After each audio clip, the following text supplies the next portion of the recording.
our immune system has two different arms. One arm is for viruses, bacteria, infections, normal things, the micro things. The other arm is just for parasites, just for worms. Because worms have been around forever, for as long as there have been people. The fiery serpent in the Bible, that is a guinea worm. So they've at least that old. And so you have these two branches, and so if you rid yourself of parasites, like we have done, we're very relatively parasite-free in the United States. This branch of the immune system has nothing to do. So then it turns on yourself. That's where you get allergies, skin issues, you get irritable bowel syndrome, Crohn's disease. Are y'all familiar with those?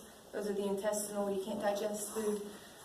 So we think that we've gotten ourselves too clean and too parasite-free, that we have all of these autoimmune diseases happening. And actually in Africa, I can't remember what country it was, they had this village and this group of kids that were one group, so they all had parasites, all had tested positive for tapeworms and nematodes, which is very common in places where you don't have clean drinking water, clean food, things like that. And they treated, none of them had allergies, none of them had any kind of autoimmune disease at all. They treated half of them with a broad spectrum dewormer, killed all their parasites.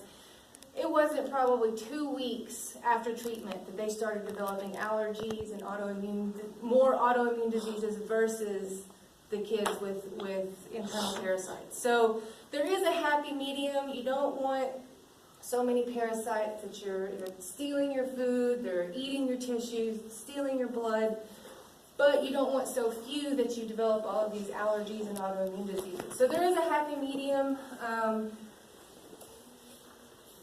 There's not a lot of money in parasites, so they're not really exploring that too much.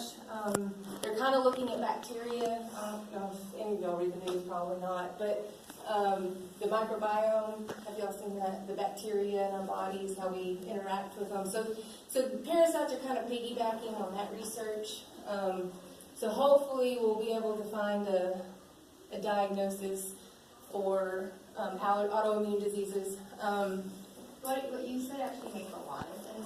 So I grew up in Malaysia, and we're not like to the extent of like maybe Africa, but we eat Tropical region. Yeah, tropical region. We eat like street food, you know, like just little stalls by the side of the road and all that. And we're not like a super dirty country or anything. No, it's not about dirty at all. No. Yeah. Well, and then I moved here probably about 10 years ago. I did not have any allergies, and every year since I've moved here, it's gotten worse. Yep. And this year has been horrible, and I've never had allergies my entire life. So that's and it really does make sense when you break down how the immune system works. In England, they don't allow it over here because we have a lot of regulations. But in England, so if the wrong host animal eats a parasite, it's called a dead-end host. And the parasite may live for a couple months, but it can't reproduce, it can't feed. It's just kind of there, stuck. So in England, with irritable bowel syndrome and IBS, they take dog and pig hookworms that they anchor themselves in the colon, where all the colitis happens, and they last for 3 months. So they have to go back every 3 months and that's when the parasite dies. Completely gets rid of all of their symptoms. It's really crazy. It's very controversial because you are infecting people with parasites, but it's very promising. That's been going about 10 years. Still hasn't brought it over here yet, but maybe we'll use parasites as treatments. Anybody have questions about any of that? Yes. Why is there like moles? All of these creatures came out of a pool, my boss's pool. I like that stuff. And this was the only way to get adult parasites from an animal is from the guts. So you have to kill the animal. And I think this possum, I don't know, it came with the guts. I don't know. So I'm not sure. Another group of worms, right here, these are called thorny head worms. So they're kind of a cross between tapeworms and roundworms. These are also thorny head worms, but from pigs, those are from possums. They absorb food. I don't know a whole lot about them.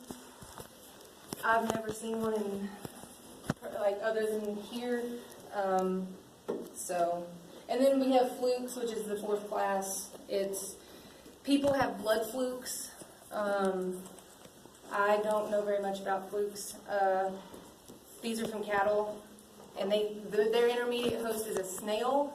So the cow has to eat the snail, so you have to have standing water in your pastures. And so we don't really have trouble with that here. More around Mississippi, Louisiana, Michigan, along the coasts and things like that, the Mississippi River. But these are liver flukes, and your liver has bile ducts, which are just pinpoint, just very, very tiny pores that allows bile to go through to filters your blood. Well, these guys will lodge themselves in those bile ducts. They'll kind of wrap themselves up kind of like a jelly roll, and the bile duct is about that big, and the fluke is about that big. So they wind themselves up. So they cause a lot of damage.